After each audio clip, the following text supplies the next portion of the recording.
नमस्कार दोस्तों, मैं अर्जुन आपका स्वागत करता हूँ स्टी बाय अर्जुन के यूट्यूब चैनल में। तो दोस्तों आज की हमारी क्लास है नागरिकता के बारे में। दोस्तों आज की हमारी क्लास है, तो दोस्तों वीडियो को अंत तक ज़रूर देखना ताकि सभी क्वेश्चन जो है आपको आसानी से याद हो जाएं। साथ ही दोस्तों अगर आप हमारे चैनल पर पहली बार आएँ तो हमारे चैनल को भी सब्सक्राइब कर लीजिएगा, साथ ही बेल आइकन को प्रेस कर लीजिएगा ताकि हमारे आने वाले वीडियो का नोटिफिकेशन जो है आप तक पहुँचता रहे। चलिए दोस्तों वीडियो को स्टार्ट करते हैं। तो आज की क्लास में हम जानेंगे नागरिकता के बारे में।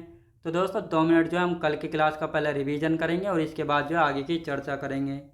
तो दोस्तों कल की क्लास में हम पढ़ रहे थे संघ एवं उसका राज्य क्षेत्र के बारे में पढ़ रहे थे, जिसको संविधान के भाग 1 में रखा गया है और भाग 1 में जो है आर्टिकल 1 से लेकर 4 तक हमने पढ़े थे।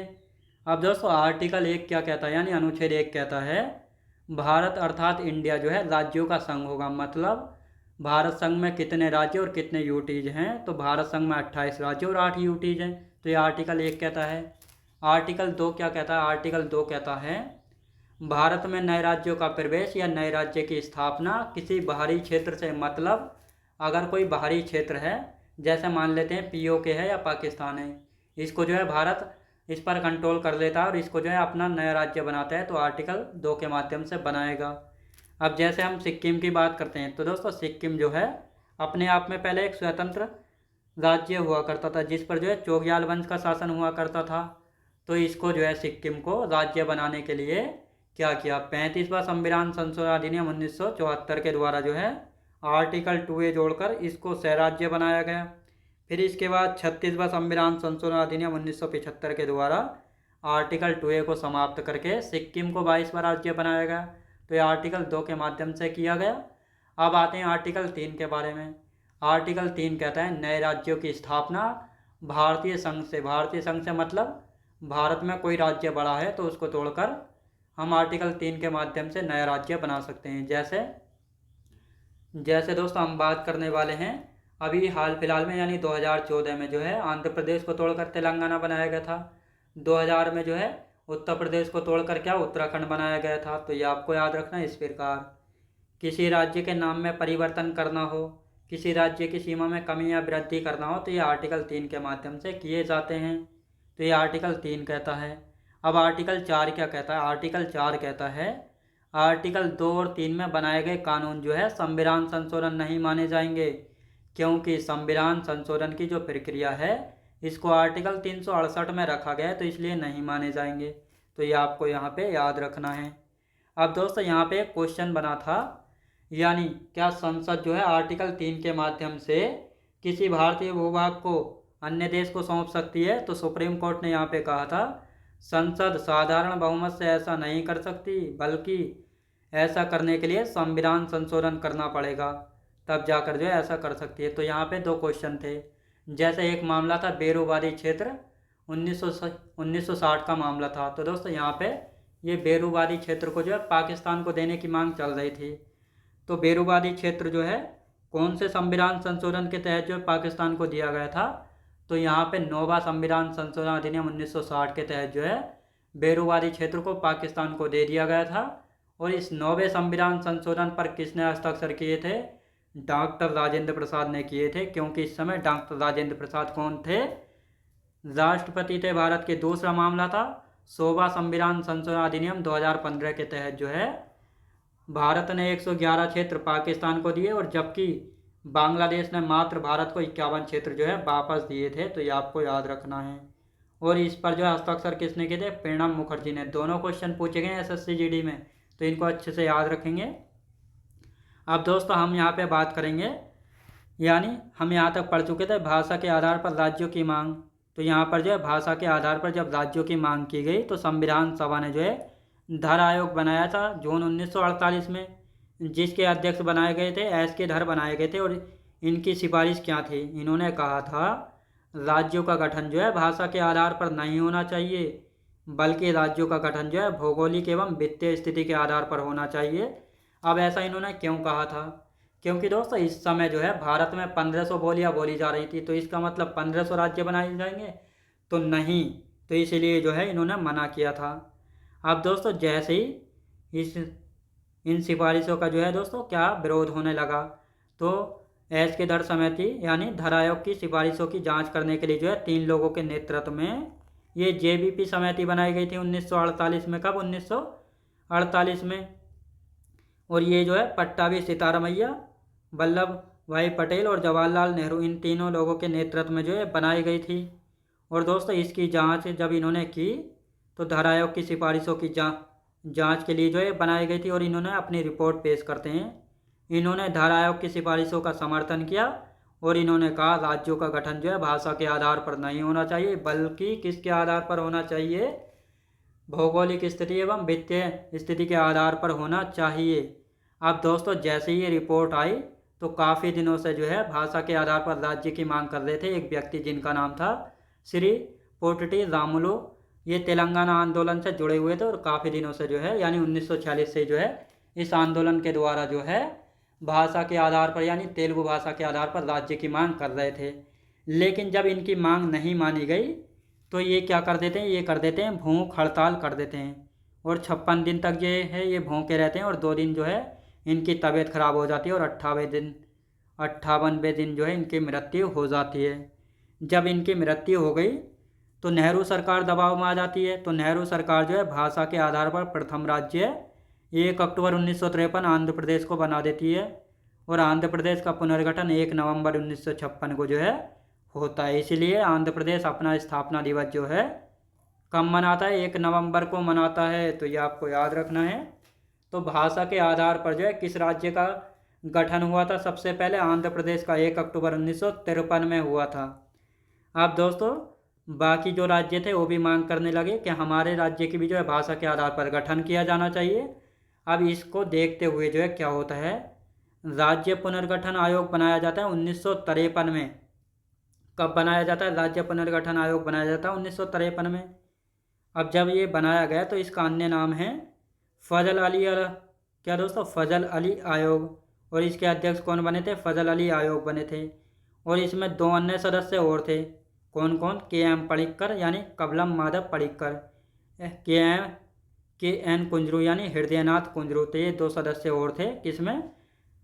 राज्य पुनर्गठन आयोग में, जो कि 1953 में बनाया गया था। अब दोस्तों ये जो है 1955 में अपनी रिपोर्ट पेश करते हैं। ये अपनी रिपोर्ट में कहते हैं कि 16 राज्य में 3 यूटीज बनाए जाएं। लेकिन ये बनाए नहीं गए थे। बनाए कितने गए थे? 14 राज्य और 6 यूटीज बनाए गए थे। तो ये आपको याद रखना है। अब दोस्तों इस पहली रिपोर्ट के आधार पर जो है क्या होता है? पहली रिपोर्ट के आधार पर क्या होता है? राज्य पुनर्गठन अधिनियम आता है 1956। इसके तहत जो है ग्रुप ए, बी, सी व डी को समाप्त करके 14 राज्य व 6 यूटी जो है बनाए गए थे। तो ये आपको याद रखना है कि इस अधिनियम के द्वारा जो है group A, B, C, D को समाप्त करके जो है 14 राज्य व 6 यूटीज बनाए गए थे। राज्य पुनर्गठन अधिनियम 1956 के तहत जो है ये बनाए गए थे। कब? 1 नवंबर 1956 को। और इसीलिए जो है राज्यों का पुनर्गठन 1 नवंबर 1956 को किया जाता है। तो ये आपको याद रखना है।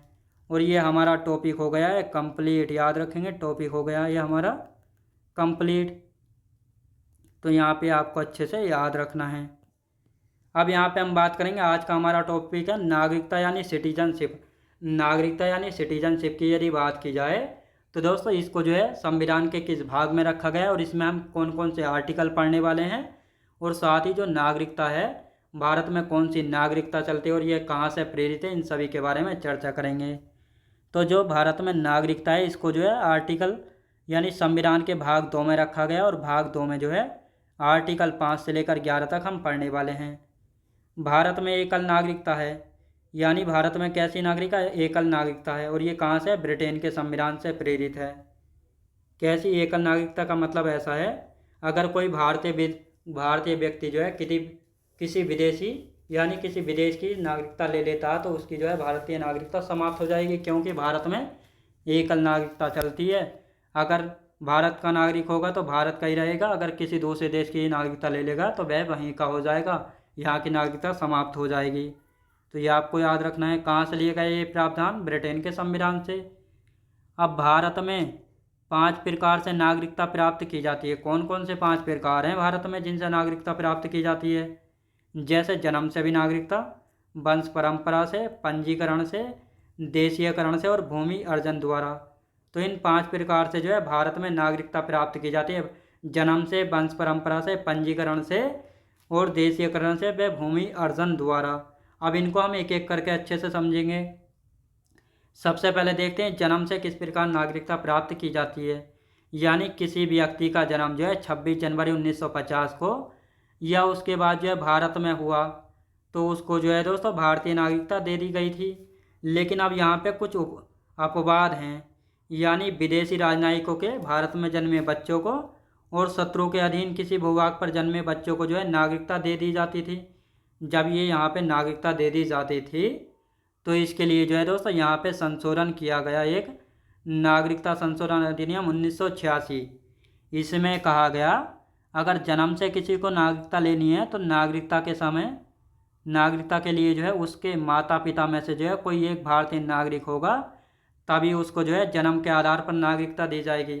यानी 1986 से पहले क्या होता था, विदेशी राजनयिकों के भारत में जन्मे बच्चे उनको भारत की नागरिकता मिल जाती थी और शत्रु के अधीन किसी भूभाग पर जन्मे बच्चों को भी, जैसे पीओके पाकिस्तान के अधीन है, उस पर जो बच्चा जन्म लेता था उसको जो है भारत की नागरिकता दे दी जाती थी 1986 से पहले।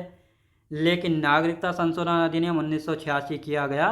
इसमें कहा गया अगर जन्म से नागरिकता लेनी है तो जन्म के समय माता पिता में से कोई एक भारतीय नागरिक होगा, तभी उसको जन्म के आधार पर नागरिकता दी जाएगी।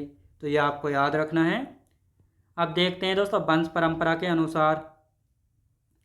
वंश परंपरा के अनुसार यानी इसमें कहा गया है विदेश में किसी का जन्म 26 जनवरी 1950 को या उसके बाद हुआ है। इसमें कहा गया वंश परंपरा के अनुसार, यानी विदेश में किसी का जन्म जो है 26 जनवरी 1950 को या उसके बाद हुआ है तो उसको जो है उसके बाद हुआ है और जन्म के समय माता पिता में से कोई एक भारतीय नागरिक है तो उसको जो है वंश परंपरा के अनुसार जो है नागरिकता दे दी जाती थी। लेकिन यहाँ भी जो है एक नागरिकता संशोधन अधिनियम 1992 किया गया है। इसमें कहा गया है माता की नागरिकता के आधार पर जो है विदेश में जन्मे बच्चे को भारत की नागरिकता का जो है प्रावधान था। तो ये आपको याद रखना है। अब यहाँ भी एक अपवाद था। यहाँ पे कहा गया 3 दिसंबर 2004 के बाद जो है भारत के बाहर जन्मे बच्चे को वंश परंपरा के आधार पर नागरिकता नहीं दी जाएगी, बल्कि इसके लिए कंडीशन लग दी गई थी। यानी जन्म के 1 वर्ष के भीतर या पूर्व जो है भारतीय वाणिज्यिक दूतावास में जो है पंजीकरण कराना होगा, तभी जो है भारतीय नागरिकता दी जाएगी। अगर पंजीकरण नहीं कराते हैं तो उसको जो है भारतीय नागरिकता नहीं मिलेगी और साथ ही जो है उस पर जुर्माना भी लग सकता है। तो ये आपको याद रखना है। ये कहा गया है वंश परंपरा के अनुसार इस प्रकार नागरिकता मिलती है। अब पंजीकरण बचा है, देशीयकरण और भूमि अर्जन द्वारा, इनको हम कल को अच्छे से पढ़ेंगे। तो आज की क्लास हमारी यहीं तक रहेगी। तो दोस्तों कमेंट बॉक्स में जो बताना आपको क्लास की क्वालिटी कंटेंट वगैरह कैसा लगा। साथ ही अगर आप हमारे चैनल पर पहली बार आएँ तो हमारे चैनल को भी सब्सक्राइब कर लीजिएगा, साथ ही बेल आइकन को प्रेस कर लीजिएगा ताकि हमारे आने वाले वीडियो का नोटिफिकेशन जो है आप तक पहुंचता रहे। चलिए दोस्तों मिलते हैं नेक्स्ट वीडियोज़ में।